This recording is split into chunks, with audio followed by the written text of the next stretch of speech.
Today you get a fantastic recipe. It's fun, easy, and delicious. I'm really looking forward to the dish I make today.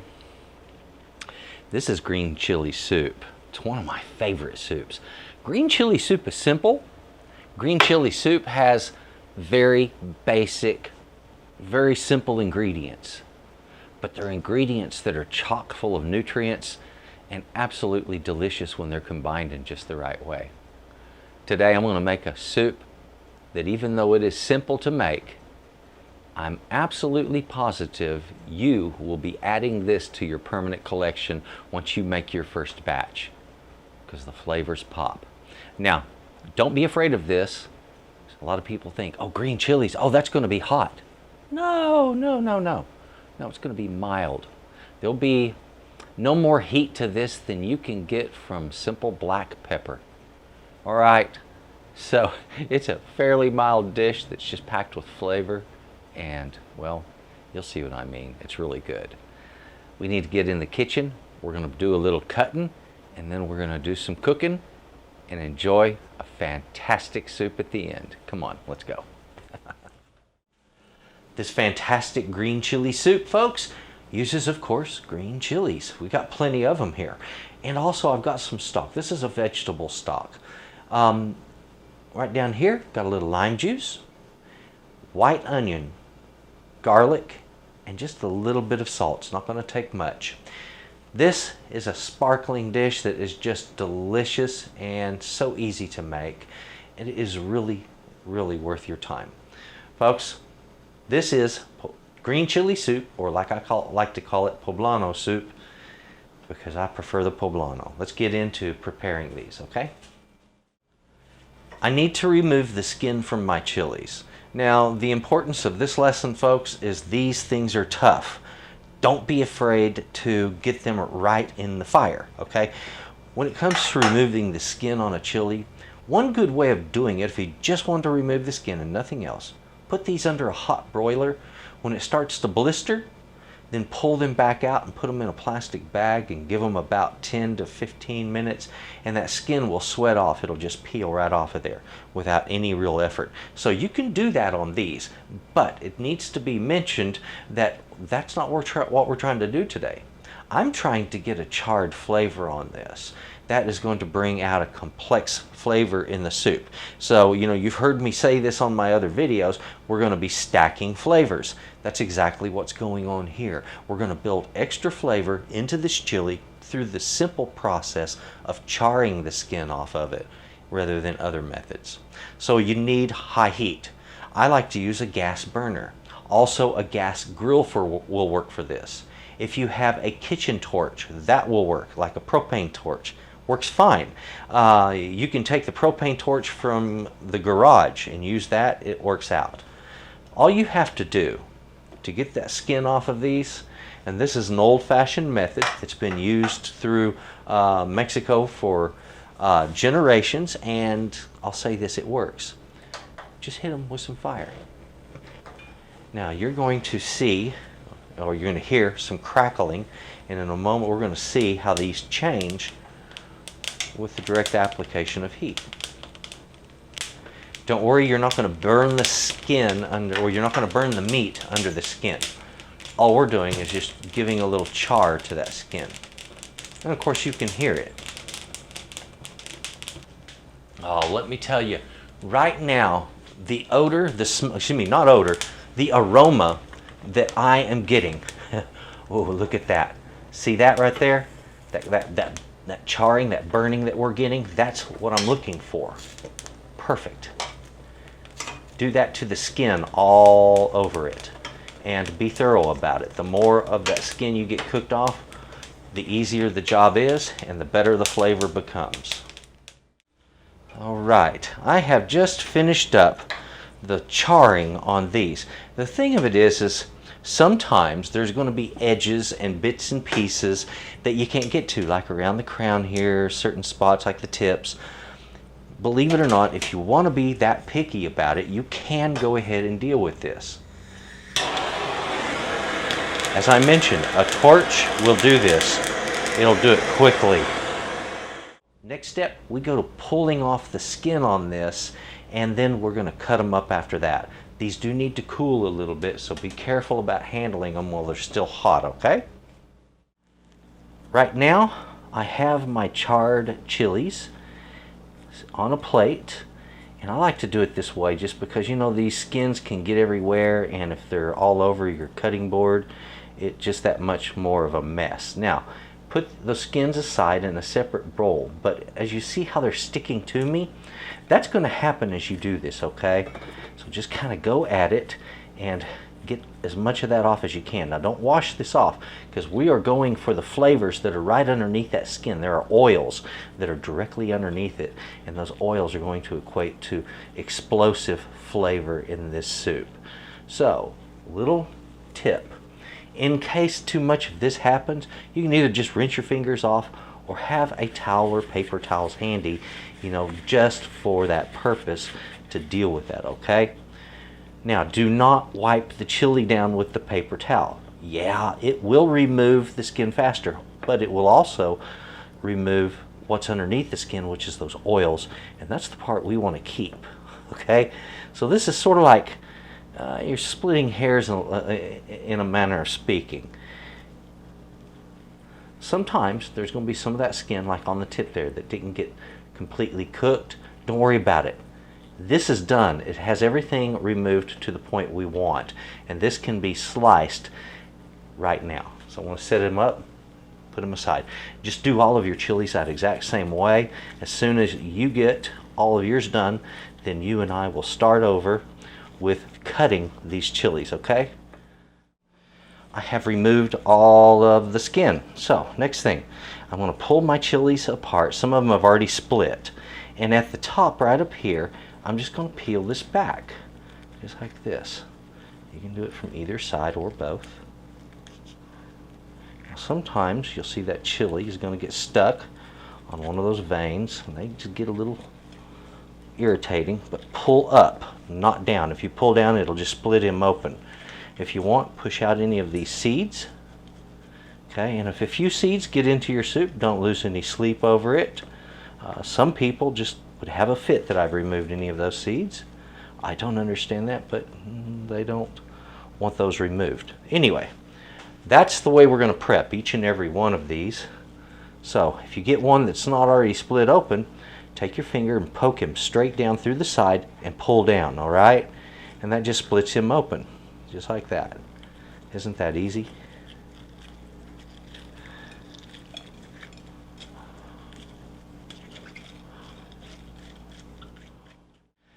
Everything is prepped out except for dicing, okay? So I want to show you a couple of things right here. Our onion. One of the ways I have taught people how to cut an onion is the way they teach folks in culinary school, and that is to cut on 3 axes. This direction, and then this direction. And that way you get perfect dice from it, and that's because the thing is, you know, there's 3-dimensional, not 2-dimensional.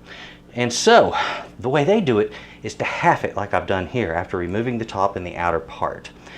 Then, do some cross cuts. Now, before we get into all of this, I want to mention when you're handling knives, and I say this a lot, and if you're new to my show, you'll appreciate this. If you've seen my videos before, bear with me for the new folks. Whenever you have a knife that's offset like this with a wide blade, you want to hold it the right way. If you hold it tightly like this, it can still rotate. There we go, in your grip. See, I can force that in a circle, and I can't hold tight enough to prevent it from turning. However, and sometimes what happens is you're cutting food and bam, it turns and it's angled at your hand, or it's gone some other direction you didn't want it to go. So, to prevent that, pinch. Take this finger and the thumb, pinch the blade, just like that. Then wrap your fingers around this. Now what this does is it prevents that from being able to turn at all. Your hand is locked, that blade is locked, and it's safer to use, okay? Remember that little lesson right there. It makes the blade a lot easier to handle. Once you get used to this, it'll be automatic. You'll just automatically go right to it. All right, cutting an onion. 2 different ways. I want to do this one different than this one. First, fingers together on top. Always cutting away, never like this, okay? we're going to make a cross cut. Now when this gets tight right about there and it doesn't want to cut any further and it doesn't want to back out, so what you do is simply take the blade and you twist it, okay, like this, boom, and that pulls air in underneath between the onion and the blade and frees it up so it can move easily again. All right, now we're going to make some down cuts just like this. These are about 3/8 of an inch dice is what I'm going to make. So what that has given me, if we take a look at the end of this, see how it's all broken into the very elements and sized pieces that we need. So it will now dice out perfect, okay? And so this is the method that is taught in most culinary schools with that much waste. Very good. The new method, which I think is equally good, and in some cases for a lot of people much better and easier. Bam. We're going to quarter it. Make 2 cuts, one down here, and rotate it. Do the same thing all over and you get the exact same dice. There we go. Now, that's how you do that. These are the next item on the cutting list. So what we want to do here, simply open them up. And this is one time where you can cut from the outside in if you want, because the skin is gone, all right? It doesn't matter. But what we want to do is just to make some nice little strips of poblano. We don't want to need anything really wide, but about a 1/2 inch wide is really nice because it's good to be able to see the strips, or excuse me, the dice of poblano in the soup. So see there? Nice and pretty. So I want to dice this.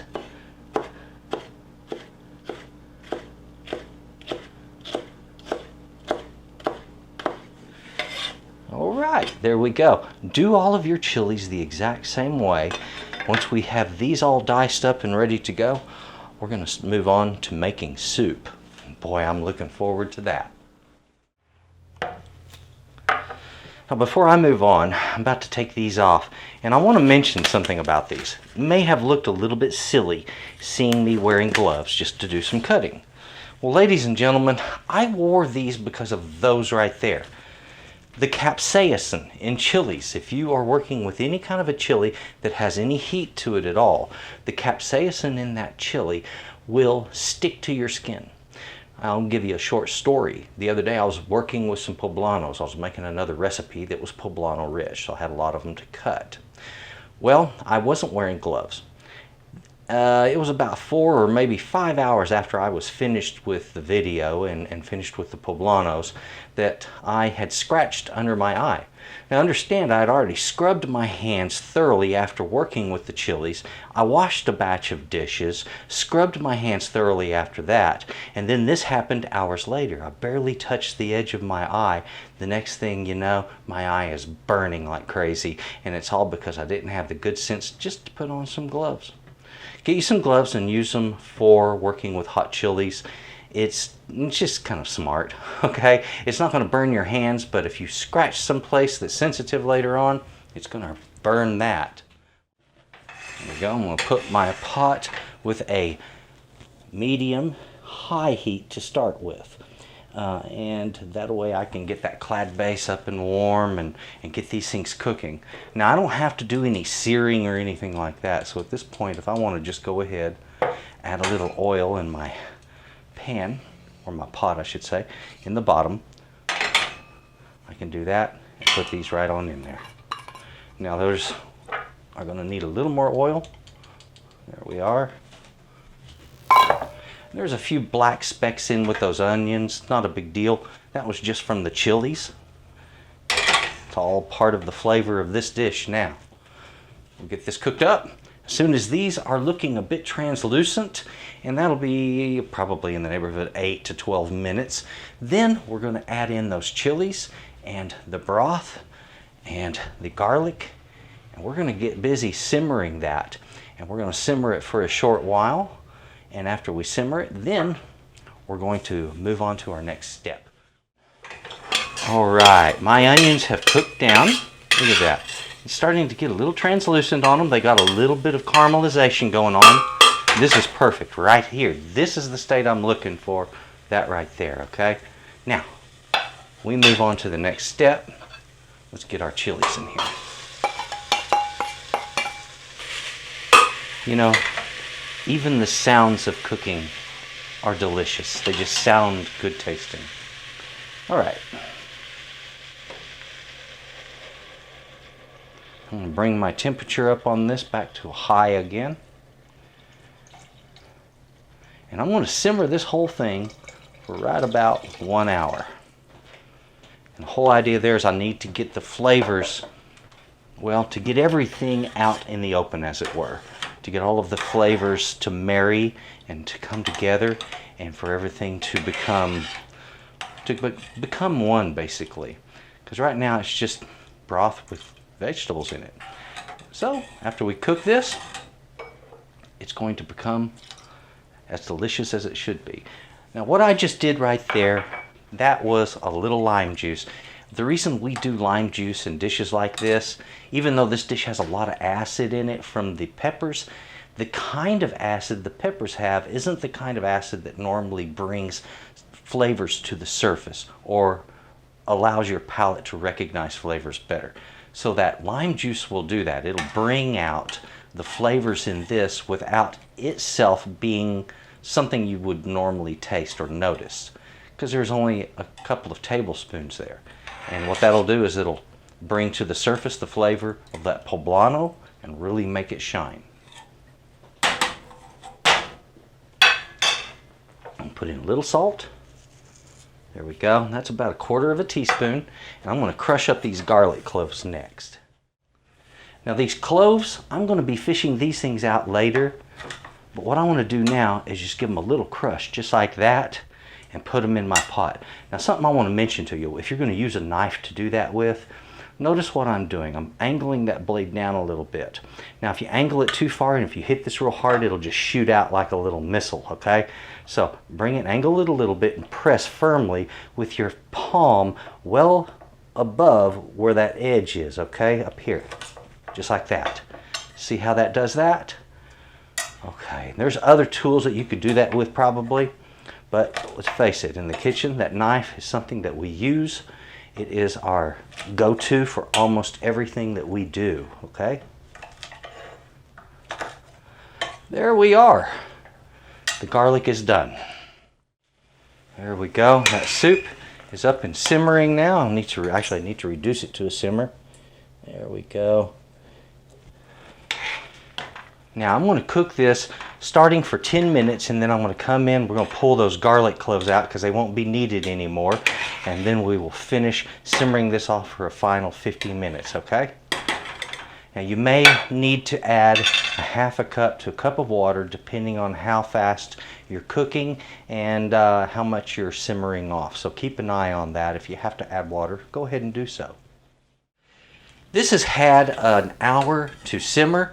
It's looking beautiful now. I'm going to take half of this from this pot and I'm going to put it right here into the pitcher for my blender. And I want to just pull it out indiscriminately. I'm not looking for mostly this, that, or the other. Just get some ladlefuls of this. And you're looking for roughly half of what you have here. All right? Something I'm going to mention. When you use a blender and you're going to do a hot liquid like this, be very careful. Make sure that when you put the top on it, to put a towel over that and hold down, because the plastic lid on these things will get extremely hot and burn you if you don't have some insulation there. So do that, okay? Now I'm going to take my own good advice right here. Boom, just like that.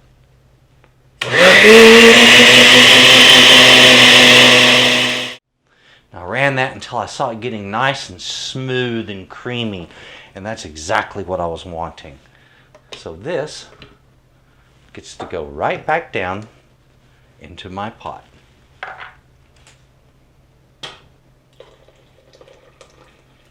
Look at that. What a beautiful sight.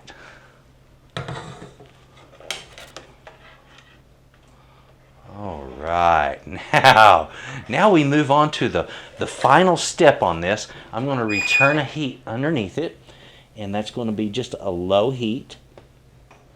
I have some cornstarch sitting to the side over here. Let's take that and we're going to move on to the next step, which is going to be thickening our soup. This soup that we've made today starts with these chilies, and that was 2 pounds of green chilies. You can use any kind of green chili you want. I prefer the Poblano, but if you would prefer to use something like maybe banana chilies would work. You can also use Anaheim chilies, whatever you want. Hey, it's 2 pounds of them. Take your pick. On this, that's 1 quart of vegetable stock, 2 tablespoons of lime juice, 1 medium onion, 4 to 6 cloves of garlic, and salt to taste. About 1 teaspoon is a good start. We need to use a thickener to turn our soup from something that is kind of thin and watery into something that is thick and really full-bodied. So what I'm going to do here is I'm going to take 1/4 cup of cornstarch. To the 1/4 cup of cornstarch, you're going to be adding usually around 1/3 cup of water. I have 3/4 cup here, which is really more than I need. Now, so you'll know and be forewarned about this, when you first mix this, it's going to settle to the bottom like a big cakey lump, all right? Be prepared for that, okay? That cakey lump, just keep pulling it with the spoon. It's going to free itself up, okay? And when it does, it'll just mix right in. And it doesn't, you don't have to sit here and do this for hours or anything. You're going to watch it happen right here. Now, after I feel that break free, I go ahead and mix this for about another 30 seconds just to be absolutely certain that there aren't any lumps of cornstarch. Now, cornstarch, it doesn't really have a tendency to do that. Once it combines with water, it's done. It's combined and everything is good. Stir this in, pouring it in kind of slowly. Don't be in a big rush about it.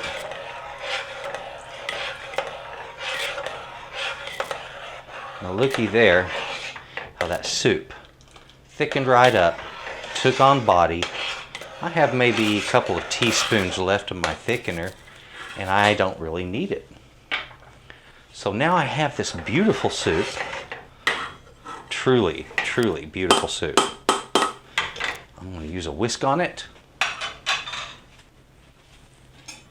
just to make sure everything is thoroughly combined. There we go. Now I'm going to give this an extra 10 minutes of simmer time. That is only to cook off that cornstarch, and it is finished.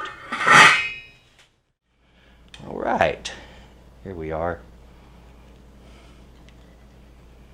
That, oh yeah, that's what I'm talking about. When I say Poblano soup, I want chunks of Poblano, and I want it to be beautiful and green like Poblano. And this is all of the above. Now, if we're going to finish up this beautiful, beautiful presentation, kind of traditionally, one of the things that is used, to kind of finish it off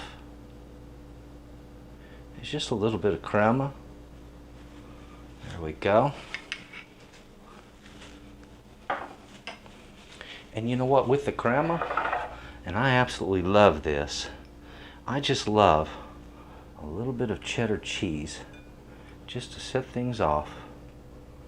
And when you take that cheese and stir it in and streak it through there, it gives a beautiful appearance, and it also gives a fantastic flavor. There you have it, folks. That right there. That is a green chili soup. Yummy. This is a beautiful soup. I've been looking forward to this moment. Man.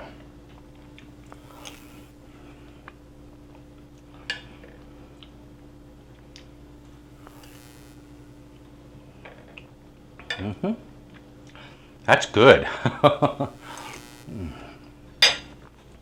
Something I'll recommend. Take some cheddar cheese, put it in there, streak it through it.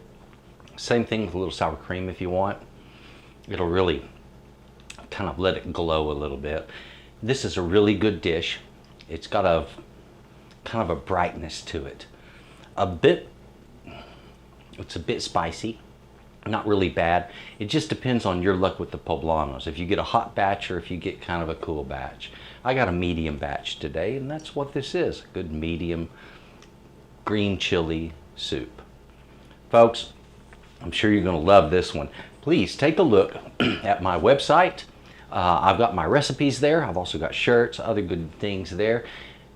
If you would take a look at that, take a look at Texas Cooking Today. Hundreds of recipes, really good stuff, and plenty more coming. Season 6 is coming up, and I'm probably going to be doing lots of baked goods. So if you like cakes, icings, things like that, I'm going to get into that for a few episodes.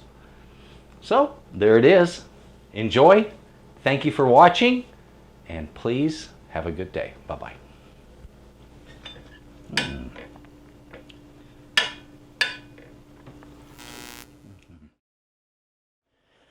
I wanted to speak to you for just a moment about my recipes. Now, I put out my recipes, okay? They're on my website. Now, I don't put out your average everyday recipe. You know, I had somebody comment to me recently. He said, why would I do that when they're available everywhere for free? There's a little difference. Those that are for free, and I've printed them out, you have too, little tiny thing in the corner of the piece of paper that's covered with ads most of the time, and then it's not very descriptive. Not mine. Mine are worth having. Okay, so when you get one of mine, it's designed to be printed in such a way that it can be put into like a 3-ring binder. Look at this. Look at the quality on it. Look at how clear this is. The imagery is beautiful. So they can be printed, and this is the way I've designed mine, is so that it can be printed back to back. And then you end up with, you know, a complete recipe that works in a book. And it comes out absolutely beautiful. Pictures that depict everything that you need to do in the recipe. Now, not all of them are exactly that way, but a lot of them are, and I'm getting more and more done this way. And I'm putting a hard push towards good quality recipes that give better instructions than everybody else's. And that's the reason I do them this way. These are designed to have holes punched in them. Let me pull this up and do this with it. Look, 3-ring binder, boom, punch holes in it, you have it right there. Everything's all available for you, okay? So, pardon me, I didn't mean to hit the mic.